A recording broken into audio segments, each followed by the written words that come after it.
Conscient Podcast, episode 195.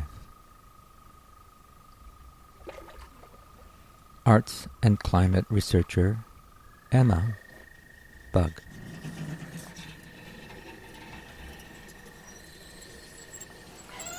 One part, I find it really important to have some sort of horizon to grasp onto and work towards. And for me, that is thinking about what possible worlds might exist and how can I spend my time contributing to making those worlds possible. And of course, that is a huge question and it changes a lot day to day. But I really have been thinking a lot lately about how art and scholarship around the environment can teach and inform one another in terms of practice and action.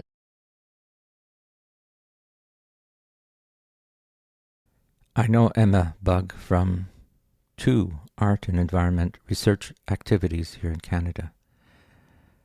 Sustainability in the Arts, or SATA, a Social Sciences and Humanities Research Council funded project led by Dr. Tara Wright, who is professor at the Department of Earth and Environmental Sciences at Dalhousie University.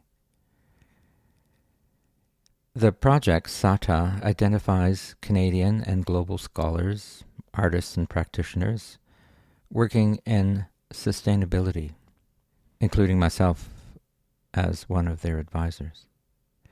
And the second project that I know Emma from is called Living Climate Impact Framework for the Arts. It's a qualitative arts framework designed as part of the Research in Residence Arts Civic Impact Initiative by Mass Culture, led by Robin Sokolowski. And this project was produced in collaboration with Creative PEI. Living Climate Impact Framework provides indicators to measure arts' impact in environmental sustainability and fosters transformation towards climate action and adaptation by using forward thinking to create a useful arts impact assessment framework. A lot of words there, but some very interesting research on how the arts can make a difference and the role of the arts in the ecological crisis. So, who is Emma Bugg? She is currently an interdisciplinary PhD student at the Faculty of Graduate Studies at Dalhousie University in Halifax, Nova Scotia. She's an arts and climate researcher, or a research nerd, if one can use that term, and I think an arts and climate hero. Hardworking and with endless curiosity,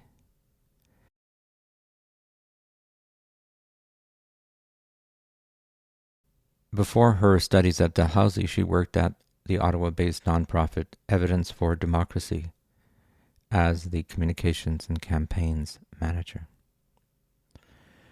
So our conversation explored a number of issues in and around research and impact, including the dilemma of the environmental crisis as a cultural crisis, and how if we want a sustainable future, and we do want and need that, or any kind of future for that matter, we need to culturally transform our entire society. So scholars like Emma are doing their part, and there is an increasing number of scholars contributing to the emerging field of sustainability in the arts. However, this growing body of scholarship and knowledge has not yet effectively tackled the specific role of arts organizations and their potentialities for impact. And this is one of Emma's passions. And as we spoke, I got caught up myself in Emma's enthusiasm for data and research and impact measurement. And at one point I committed, without thinking about it too much, to using the Living Climate Impact Framework for the Arts on this podcast as a test case. And so I'm doing that now, and we'll share it later this fall on my A Calm Presence Substack, and I'll share what it's like to use a framework like this and how it can improve, or at least inform, our work on art and climate. So kudos to Emma and to Robin and the rest of the team who have developed this tool, and I encourage you to try it. It's very simple. It uses a who, how, what format.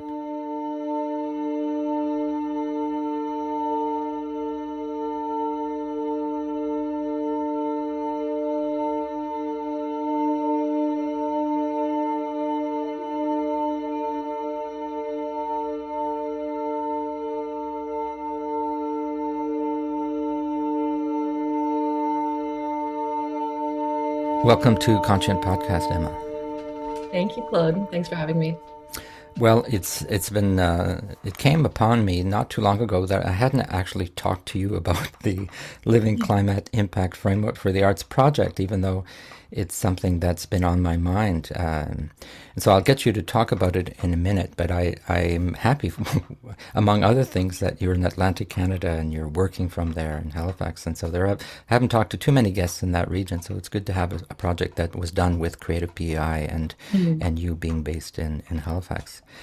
And I'm going to tell you that I haven't used the tool yet, but I commit at this time, July 11th, to using it this summer with my podcast, because as I read the different criteria, the how and the what and it actually would be a useful thing for me to use in my work. And then if I use it, then maybe others will see, the practical outcomes of such a tool. And so does that sound like a fun project for the summer? By the I beach? love that. I love that you're excited to use it. Every time I hear any intention to use it, that's really good to hear. That's what it's for. So I'm really glad to hear. Yeah, Totally fun well, summer project. well, also, being a bit of a policy geek myself, it's interesting to look at indicators. To me, indicators are stories. They're ways of explaining Mhm. things. So I'm all into storytelling. So let's jump into the conversation and just have you introduce yourself, your background, where you how you got into the arts and why you do what you do, and then you can explain the framework project, but also the sustainability in the arts research project that you're also involved in. But first of all, who are you? Sounds good. Yeah. Thanks so much for having me. My name is Emma, and I use she and her pronouns for those listening. I right now I'm an interdisciplinary PhD student at Dalhousie University here in Halifax. I work with Dr. Tara Wright as my supervisor. I've worked with her for a few years now. She's an excellent mentor. Before beginning my PhD, which I'm a year into now, I did my Master's of Environmental Studies also here at Dal. And that was focused on looking at climate impact assessment in arts organizations, which we'll definitely talk more about. It's very tied to the framework.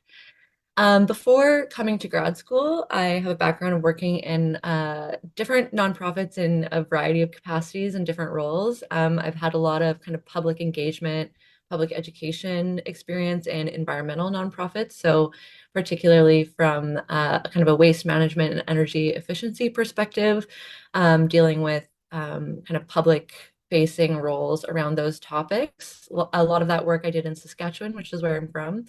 So the Saskatchewan Environmental Society and the Saskatchewan Waste Reduction Council are where a lot of my previous experience is from.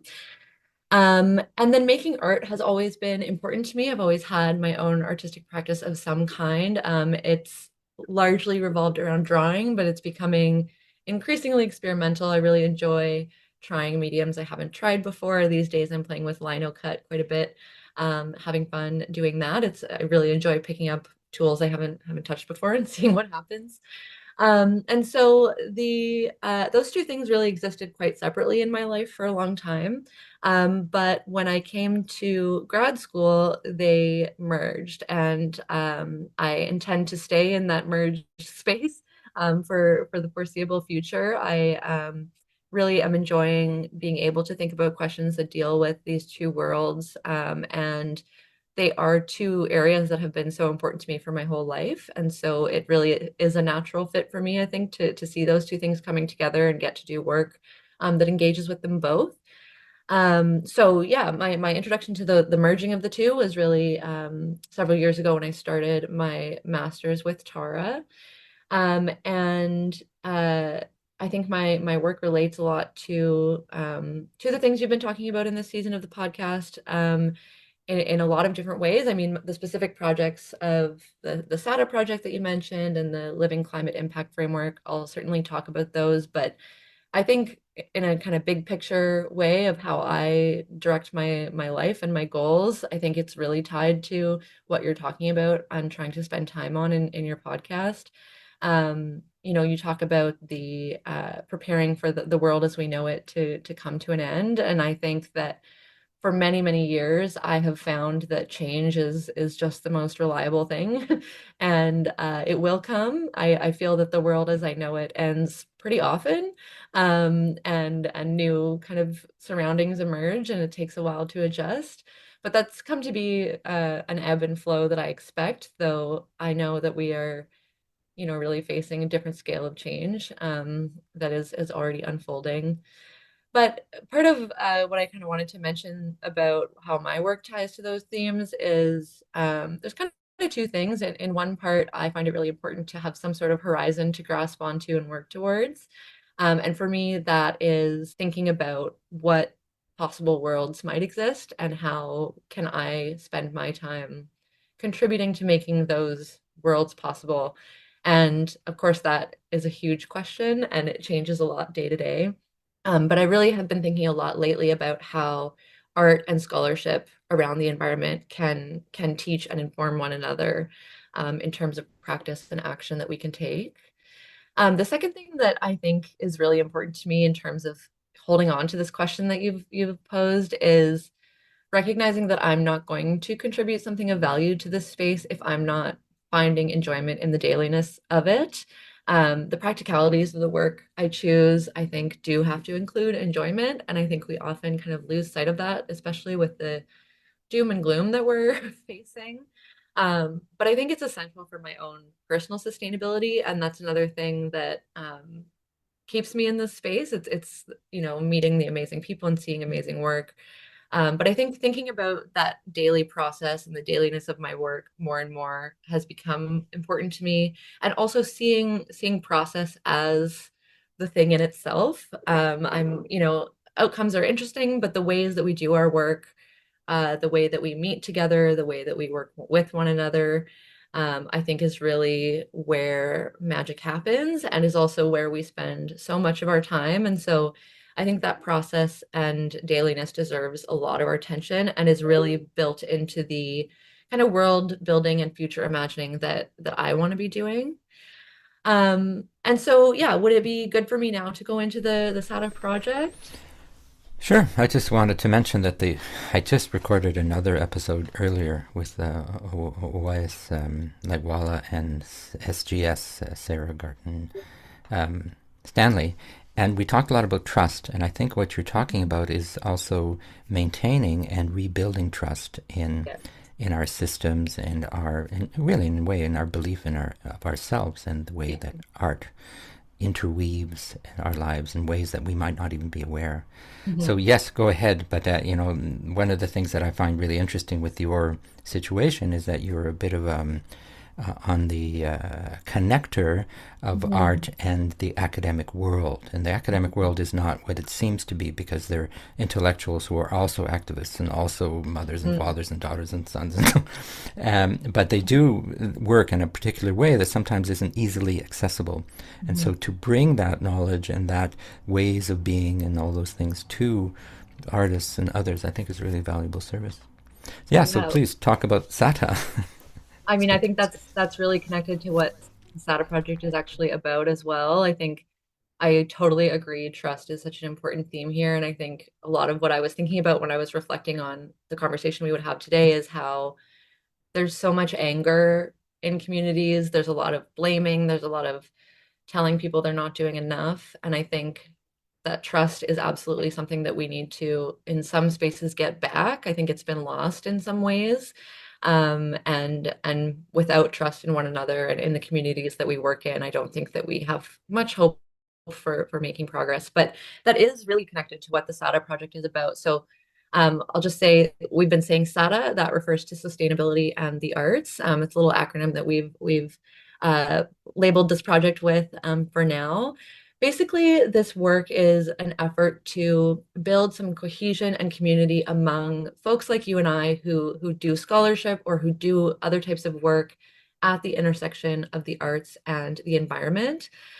We have the goal there of really fostering an impactful and coordinated practice among folks like you and I to contribute ultimately to the transformations that we must undergo if we want humanity to survive the conditions that we've created. And so the project is really about ultimately through the creation of a cohesive community to support the application of artistic capacities and artistic offerings to the ecological challenges that we're experiencing now and the ones that we're facing in the future. We're very much in the early days of the ASADA project, and so still really talking about what it needs to look like and how the process needs to unfold. But we have the support, as you know, of an incredible advisory committee, which is made up of some of the coolest people I've ever met, yourself included. It's really quite a force of people, and it's been so fun to convene that group. Together, the advisory really represents a huge amount of experience and expertise in this space of the environment and artistic topics together. So right now, as we're in the process of kind of mapping out what the project will look like, we've started doing one-on-one interviews with the members of this advisory to really hear about their experience, which is quite unique experiences represented on this group of people. So to hear about that experience, understand how they conceptualize some of the big concepts we're working with here. And the interviews, I think, will really help us to understand the best way to carry out this work going forward so that we can achieve those goals of having a well-bound and connected community that is able to contribute impactful work to our shared goals. I was originally brought into the project as a PhD student research assistant, and so it's going to be my role to carry out quite a few of the research activities within the project.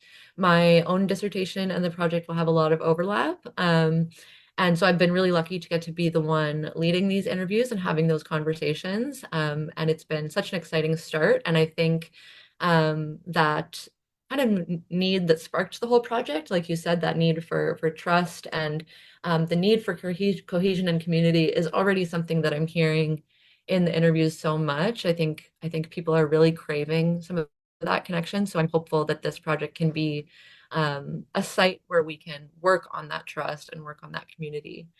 So lots of exciting things to come from SADA. And I'll certainly put the web links into the Great. Yeah. and keep people informed because I'm part of it, but also because it's unique, I think, in Mhm. Canada to have that kind of broad scope and also a very sort of inclusive definition of both art and sustainability, which has Yeah. been one of the debates that we had, remember, in committees. What do we mean by sustainability, which is a bit of an old word now because sustainable development is a concept that's no longer viable, really. And the arts, professional, non-professional, academic, non-academic, they're all very interesting. And I'm glad that the project is looking at taking a wider lens because so many things will be captured that don't necessarily use those terms but are doing that work. Exactly, exactly. And that really extends to the way that we understand scholarship as well. I think from, my position of being within academia, there's so many discussions from such different worldviews of what does and doesn't count as scholarship. And I think that's true for the arts as well. And it is really important to me that we're taking such a broad approach because I think we would do ourselves a disservice by sticking to really limiting definitions. I think there's so much particularly in the space of arts and ecology and the environment, there's so much really, really unique work that takes really unique forms, and which might not fit as traditionally into any of those three worlds, the arts, sustainability, or scholarship on their own. And so I think those broad definitions are actually absolutely essential to the success of the project.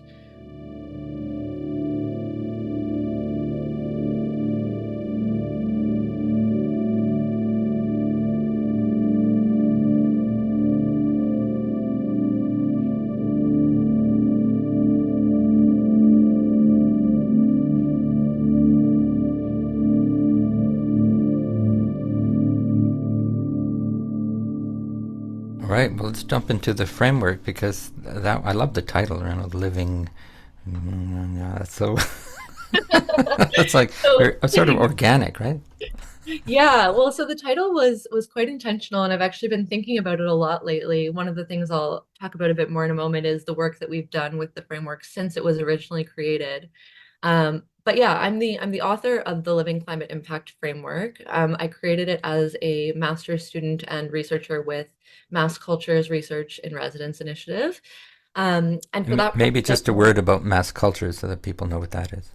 yeah, totally. So Mass Culture is an excellent national organization. If you aren't already familiar, I very much recommend checking out their work. They do really critical research to support the impactful efforts of the arts sector in Canada. And so it's quite a unique organization. And they really do a lot of work to provide the arts sector with tools and learning to really drive their work beyond the kind of traditional understanding of impact that we often work with. And mass culture does beyond impact measurement as well, but they've done a lot of efforts in recent years to provide the sector with new ways of looking at, the value of the arts and new ways of articulating and communicating that to broader society, to funders, to governments, et cetera, and really supporting the arts in a time of precarity for sure.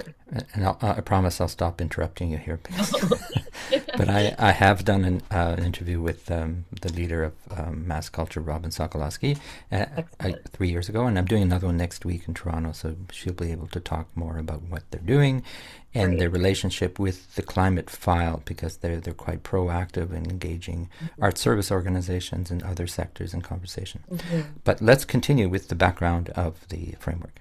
Yeah, no, these are important interruptions. You should never promise to stop. Yeah, there's so much to say about mass culture, so I'm glad to hear that you're having another conversation with Robin soon, and Robin is totally engaged with the SATA project as well. But yeah, so the framework emerged out of Mass Culture's Research and Residence Initiative, which was a project that engaged a number of early career and student researchers to work in residence with arts organizations across the country to develop tools to, as I said, better articulate and understand impact in ways that aren't it isn't traditionally measured. So we often encounter impact measurement in the arts through things like tickets sold or bums in seats. And I think we really have a broad agreement that that's just not enough. It's not a good articulation of what we actually do in the arts. And so the goal of this project was to provide some tools that really dig deeper and focus more on the qualitative side of understanding what the arts offer. And so for that project, I worked in residence with an organization called Creative PEI, another excellent small little powerhouse out in Charlottetown on Prince Edward Island. So they are a sector council for the arts on the island. And so they do all kinds of different work to support, their kind of line is to support the incomes and outcomes of artists on the island. So all sorts of projects. And our work with them was geared towards really better understanding how the organization sees their own role, how they fit into the puzzle of fostering transformations in the face of climate change. As an organization, they were really feeling a pull and an obligation and a desire to be contributing more intentionally. And so it was really interesting timing. They had kind of come to the end of their first intentional engagement with climate change, and we were initiating this project. And so it was a really good time to do some co-learning. And together we created the Living Climate Impact Framework. So it was built through a 2-year process, actually. We did a series of interviews with members of the organization's team and project partners, et cetera. And then we also did something called a Delphi study, which I'll just quickly just explain so it's not too confusing. But basically, a Delphi study is a research method that uses both focus groups and then surveys. And it's a way of getting folks together who have a lot of lived experience on a question and fostering kind of discussion and long-term reflection on specific questions that don't have a lot of existing research around them. And so the Delphi study was a really useful tool for engaging people who were really passionate about this work, who have a lot of experience in the arts, but who hadn't been able to do a lot of intentional reflection on the climate related offerings of the organization. And so it was a really effective process. I think we all shared the feeling that the process of going through these questions was quite valuable. It really allowed for some structured reflection. And it resulted in the Living Climate Impact Framework. So the framework is, I'm sure you'll share the resources and links and everything, but it is available freely online for anyone to use. It presents just shy of 50 indicators under 11 impact areas. And so the indicators take the form of questions. So indicators is sometimes a word that throws people off, but they're really just questions that we ask for reflection on and that can help guide understanding and measurement of impact. The framework does a lot of different things. It really depends on who's coming to it as a user. But a few of the kind of important things I think it does, it encourages users to think beyond emissions calculators when thinking about climate and sustainability impact. And I should say just a little sidebar here is that I use the word climate pretty broadly to really refer to the ecological, biophysical challenges that we're facing writ large. I don't really just mean climate change, though climate change is absolutely an important part of this whole puzzle. But so that's when I say climate, I'm really speaking more broadly. Um, but yeah, so part of the goal is to really encourage users to think about other ways other than emissions and waste and energy and those kind of things that we automatically go to, really think about other ways of engaging with sustainability. It's also really designed for folks to think about how the arts and sustainability worlds come together. For many years, I think there has been some resistance to engaging with climate and sustainability within the arts for lots of reasons. But a lot of times we just hear that those two worlds don't fit together, but I think people are starting to see that they really do. And so this framework is, I think, helpful for folks who are new to thinking about those two realms together, to kind of see some examples of ways that climate impact can be considered from an arts perspective. It also really encourages users to take a holistic and interconnected view of ecological crises. So I feel really strongly that that's an important approach when thinking about climate impact and action that we want to take. The ecological challenges that we're facing are absolutely inextricably linked with social justice, and any climate project which leaves social justice behind is not progress, in my view.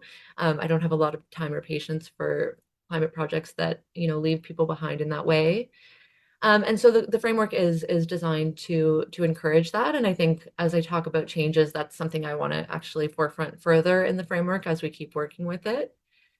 And then one more thing I just wanted to share is that the framework is not meant to pull artists and arts organizations away from their artistic missions. That's really the opposite of the intent. It's really meant to demonstrate how important those artistic missions are to facilitating some of the cultural transformations that we need to tackle together. And the unique power of the arts really shouldn't be undermined by limiting to a really traditional view of climate impact. And so the hope is that when a user comes to the framework, they're not seeing a set of instructions that ask them to abandon creativity, abandon aesthetics. It's really meant to continue embedding those things and thinking about how climate impact is also so relevant to artistic work. Um, yeah, one more thing I will interrupt you now. yeah, okay. Well, we know that the Creative Green Tools Mhm. is one way of measuring the carbon footprint of arts Yeah. organizations and individuals if they want. And Mhm. we encourage people to do that because it raises awareness of, and it gives kind of a baseline of, you know, we know that most arts Yeah. organizations have a relatively low footprint, but when you get into touring and other things, it's Mhm. larger. And the more you know, Mhm. the better you can make decisions, and therefore when you do a show, say about environment or footprint, Mhm. you're walking your talk. You've been there, you've experienced it, you know what it's like to try to change things and to have dialogue with Yeah. your audiences and your collaborators and so on. But it Mhm. made me think also that you don't want to ever impose anything on artists to say you have to do work about this or that, or otherwise we'd start Mhm. having didactic art or Yeah. instrumentalized art or all kinds of things. On the other hand, I just had a conversation a few days ago with Julia Matamoros, a Mexican Canadian artist and cultural worker, who was talking about some of the gaps. And some of the gaps that the artists need are exactly what you're doing, which is a Hmm. series of questions that allow you to, and when I read them again this morning, they really force your hand in terms of thinking about what you're doing and how you do it. You Yeah. can't avoid with questions like that. The only way to avoid it is to avoid the framework, which I don't recommend.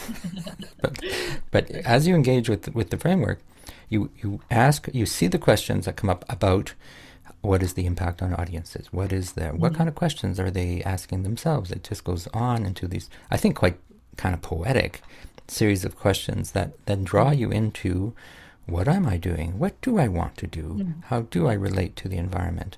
Is the environment a separate thing anyway? Maybe it isn't. All those kinds of things that one has to discover, and you Right. can it can be increased. It can be more impactful with a tool. It's not that you're not Yeah. doing it. You're not saying this tool will change everything. You're saying Yeah. this might help you on your path Mhm. of being an artist, and being an artist means being in society, and therefore Yeah. being both commenting and enhancing and criticizing and all of those things that artists do. So tools are useful. So I think it's a good tool. And as I use it, as I was Yeah. reading it this morning, I realized that it's going to be interesting for this podcast, which is Mhm. dedicated to art and ecology. So I'm right in it already Mhm. to go Mhm. further and to use some of those Right. questions and say, I hadn't thought of that. Well, I really like to hear that it has questions that you haven't thought of. I mean, that's absolutely the intention. And I'll share actually something that Robin Sokoloski had said recently.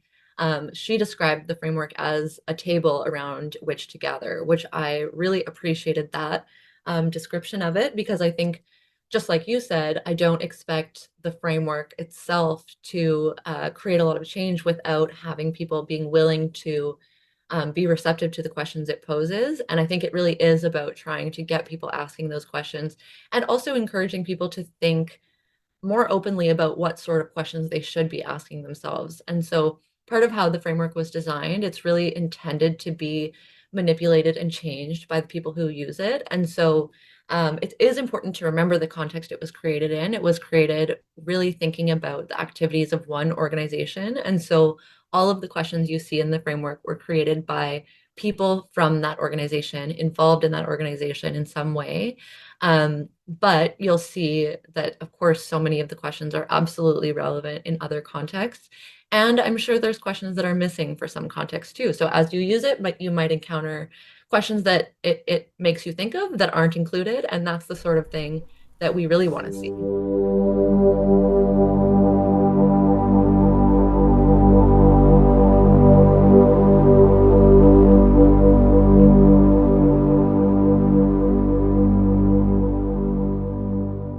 And also internationally, we know there are tools in other countries and other ways of doing and being, but this one I hope will be picked up elsewhere.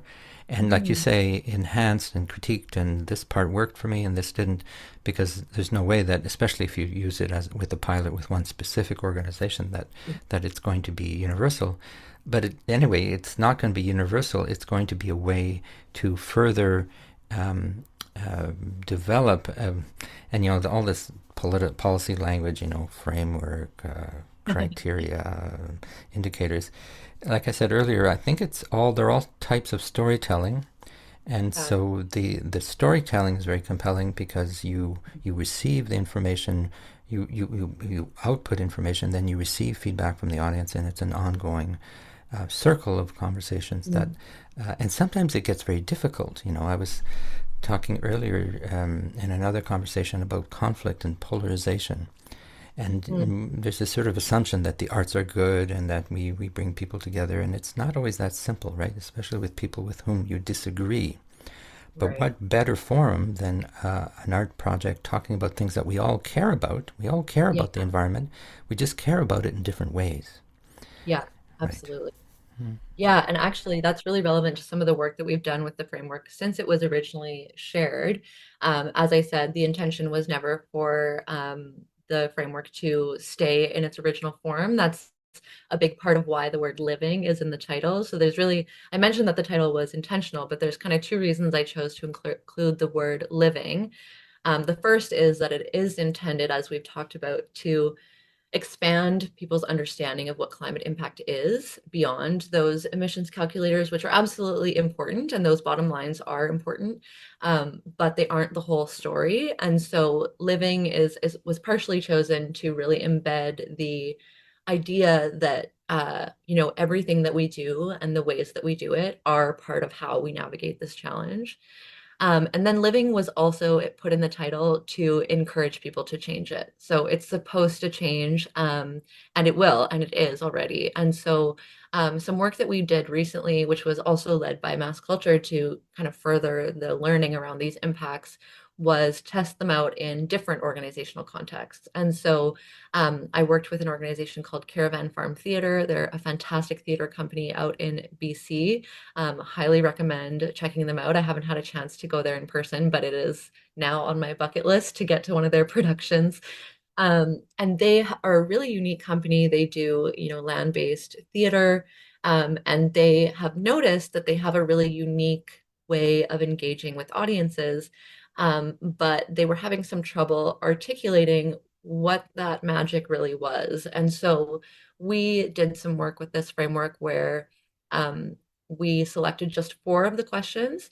One of the things that we try to do with the framework is really encourage users to engage with it at a scale that is realistic for them. And so, like I said before, there's almost 50 indicators in it, but that's a huge undertaking. Not that I would be opposed to someone giving that a go. But in this context with the caravan, we selected 4 questions, which we thought would focus on um, focused discussion and reflection around their specific process and the way that they gather people.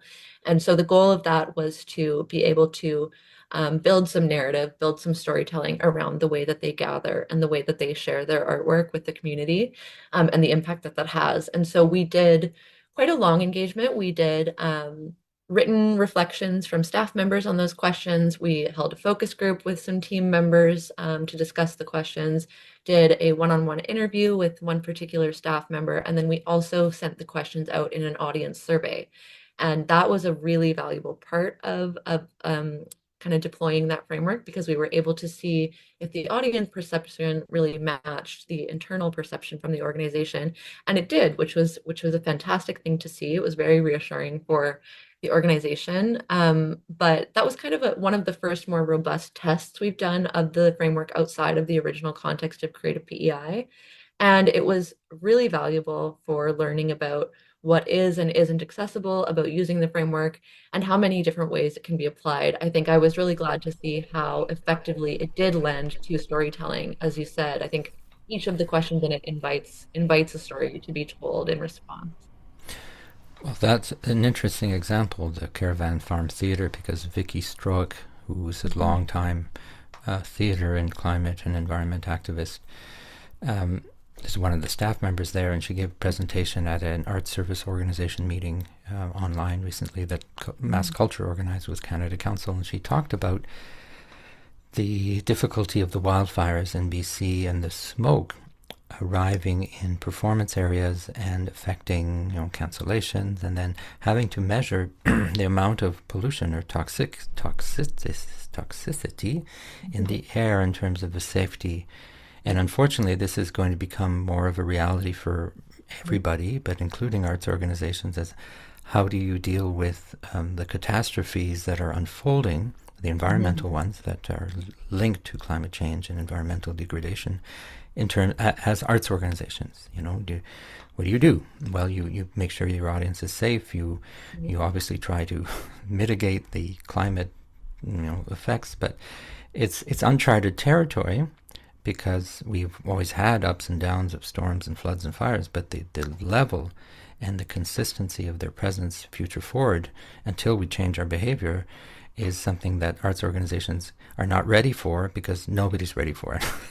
No. And yet we're talking about it. And I think that's very healthy to use. So, for example, if you're using parts of your study and your framework, applying it to specific situations, that can be very interesting for an organization that says, we live in a flood zone, and we want to say consult our community about what kind of art would they like to to have in these times. Isn't that interesting? To not only have the artists generate the work and the ideas, but to come from community. What we call Mm-hmm. community engaged arts is it's not a new idea, and it's one I think has its place when we're dealing with crisis, which is the theme Right. of season 6 of my podcast next year. But we're already talking about it now because it's happening in the field, right? And, Yeah. and you've experienced it probably yourself in Halifax, just because of the Yeah. way that hurricanes arrive and this and that.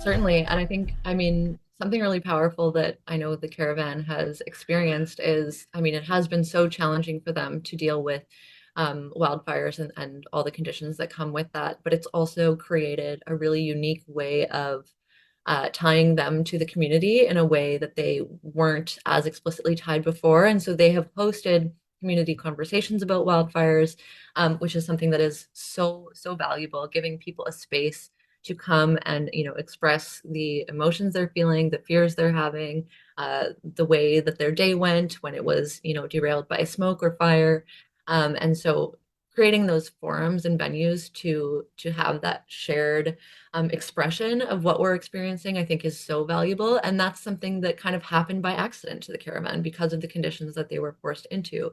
And I think they're understanding that that is a fixed reality now that's going to continue to escalate. It will not stop being a factor anytime soon, but recognizing their role and their ability to create a space where people feel heard, they feel that they have, those shared experiences and shared anxieties and emotion, I think is something really, really valuable. And I think to me, it really signifies how important it is for arts organizations to be responsive to what their communities are asking for. Just like you said, the artists can lead the art making, but we also have to listen to what the community needs, because that's so much of what the arts does is respond to that need and provide that space.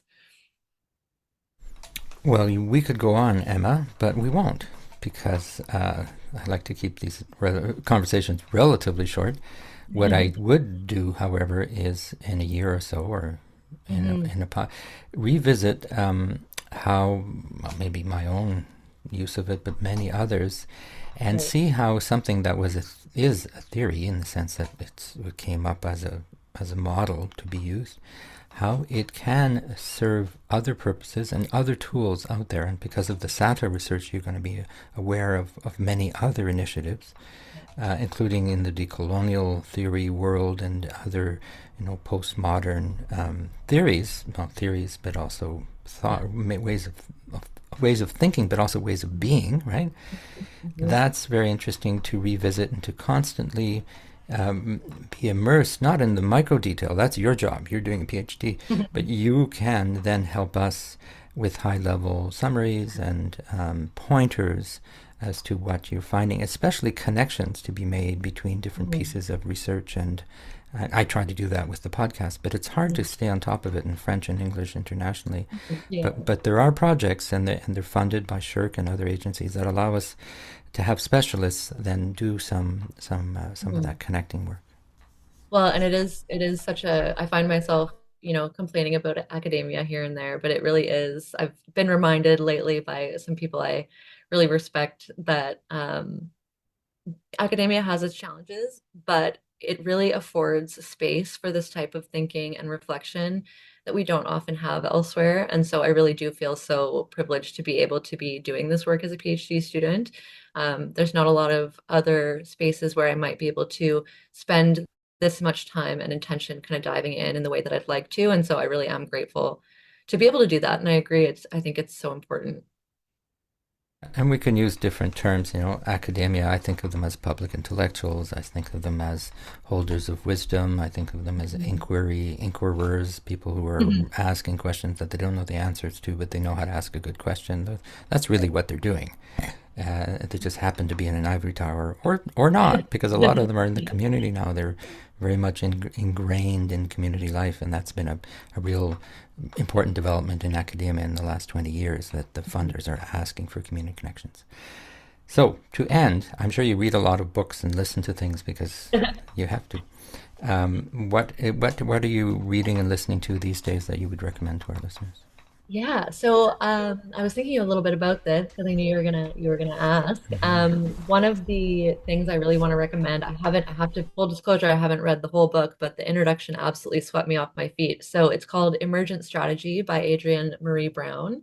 I'm not sure if you're familiar, but it was a breath of fresh air in terms of how it's written, and I think that your audience would really appreciate her approach.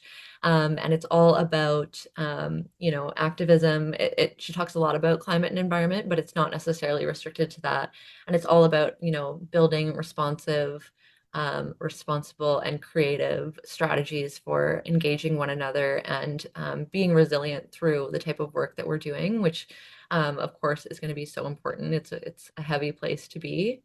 The other thing I'd love to recommend is actually a work of it's a sculptural piece. I think the artist would actually also describe it as a performance. It's a piece called Lillian's Place. It's by artist Alexis Bowman. It's actually part of what Creative PEI did as their first sort of intentional engagement with environmental topics. And so Lillian's Place is it's a cedar shed structure that's built on a shoreline of Stratford in PEI. And it's a fascinating piece. You can find it online. We'll make sure that it's linked here. But Alexis describes it as a collaboration between her and the land, and so it's a structure that is intended to be taken over by the natural environment it sits in. And so the idea is that it will really change over the years. It will really be weathered, and it will ultimately become part of the shoreline that it is situated upon. And so I would recommend visiting it and then visiting it again in a few years. That's my plan, whether in person or online. But it's a beautiful piece, and it's quite an interesting reflection, and also a great example, I think, for people who don't immediately see the connections between some of these ecological questions and the arts. And so Lillian's Place is a piece that has stuck with me since I first encountered it, and I would really encourage your listeners to take a look. So that's what I'm looking at, and then emergent strategy is what I'm reading right now. Well, it makes me think of a piece by Rebecca Belmore, the large, what's it called? I forget the name of the piece, but it's a big sort of voice amplification. Mm, And sometimes physical objects, or even the idea behind the physical object, stay with us all our lives. yeah, We can't absolutely. undo the art that's entered our bodies, right? Mhm. For Mm, better, for worse, but usually it's for the better. And we carry that with us, and then when we see a space, then we sort of instinctively think back to that experience of interacting with a piece of yeah. ceramic or a painting or a sculpture or Mhm. amplifying something that amplifies a voice. Is there anything we didn't talk about, Emma? I think there probably is, but is there anything else you wanted to say that you haven't said? I mean, you and I could talk about this all day, I think, but I'm really glad to have the opportunity to just, share with your listeners about these projects. I think they're really important, and also really rely on community and rely on people engaging with them for the outcomes that we're hoping for to come to fruition. And so if anyone has further questions about any of that work, I'd love to chat. So please consider my email an open line. But yeah, just thanks for having me, and thanks for chatting. Yeah, and congratulations on the project and working and making it a PhD. So you will eventually become Dr. Bug, so to speak, and be Theoretically, yeah. well, be one of too few experts in this field. But I'm sure there will be more over time, and you'll have a cohort of academics and activists and whatever words you want to use working on these important issues. So thank you so Yeah, much for your time. amazing. I really hope so. Thanks, Claude.